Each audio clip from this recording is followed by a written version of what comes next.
Salam sejahtera bagi kita semua, di mana pada kesempatan kali ini saya akan memaparkan materi tentang kewajiban menuntut ilmu, karya monumental umat Islam, dan etika pengembangan dan penerapan dalam pandangan Islam di mata kuliah Al-Islam 4. Sebelum itu perkenalkan saya Philemon David Juniwinata dengan NIM 230343003. Yang pertama saya akan menjelaskan kewajiban menuntut ilmu dalam Islam.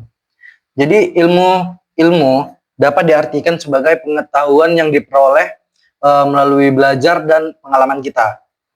Dalam Islam itu menuntut ilmu bukan sekedar anjuran, tetapi kewajiban yang harus dilaksanakan oleh umat Islam. Ilmu merupakan alat untuk memahami kehidupan dan menjalankan perintah Allah dengan benar.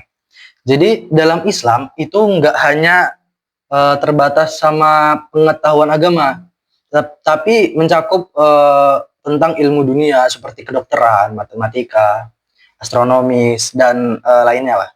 Jadi ilmu itu merupakan sarana untuk kita memahami ajaran Islam dengan benar, sehingga dapat mengamalkan secara tepat. Dan aktivitas yang menuntut ilmu dalam Islam itu bernilai ibadah. Jika diniatin, bahkan para ulama itu menyebutnya sebagai jihad fi sabilillah dalam bentuk intelektual. Nah, gini deh. Contohnya itu dalam kehidupan sehari-hari, yang pertama itu ada karyawan muslim nih yang mengikuti pelatihan atau kursus keterampilan. Jadi itu isinya kayak seperti kursus komputer atau kursus bahasa asing atau tentang manajemen. Jadi hal itu mencakup atau termasuk menuntut ilmu yang bermanfaat. Ini bentuk ikhtiar dan meningkatkan kompetensi dan profesionalisme kerja kita gitu. Dan yang kedua itu dalam berdagang atau berbisnis. Jadi kita di sini selalu menerapkan nilai kejujuran dan keadilan. Itulah ilmunya. Dan sekarang kita akan membahas tentang karya monumental atau materi yang kedua, yang dimana karya monumental umat Islam dalam ipteks.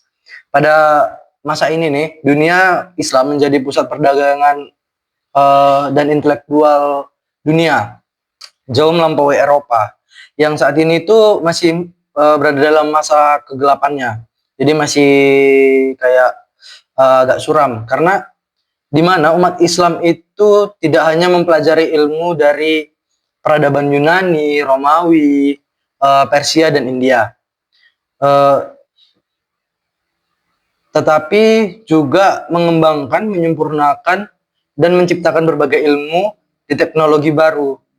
Jadi banyak ilmuwan muslim, bahkan penemuannya itu dipakai sampai sekarang.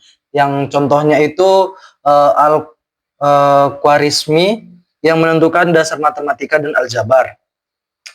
Ibnu Sina itu yang menulis buku tentang kedokteran. Terus Al-Jazari yang menciptakan mesin-mesin canggih pada waktu itu, pada zamannya lah. Jadi para ilmuwan muslim masa lalu itu menciptakan pengetahuan dan teknologi itu pasti sangat bermanfaat, yang udah dirasakan oleh seluruh umat manusia. Jadi bukan hanya untuk umat muslim. Dan sayangnya di masa ini tuh kita lebih banyak menjadi konsumen atau kita sebagai pengguna, bukan kita yang menciptakan atau sebagai inovator lah bahasanya. Nah, dan materi yang ketiga, yang terakhir itu ada etika pengembangan dan penerapan iptek dalam pandangan Islam, yang dimana jadi pengguna teknologi dalam Islam itu harus memiliki tujuan mulia. Jadi nggak boleh bertentangan dengan ajaran agama dan harus membawa dampak positif.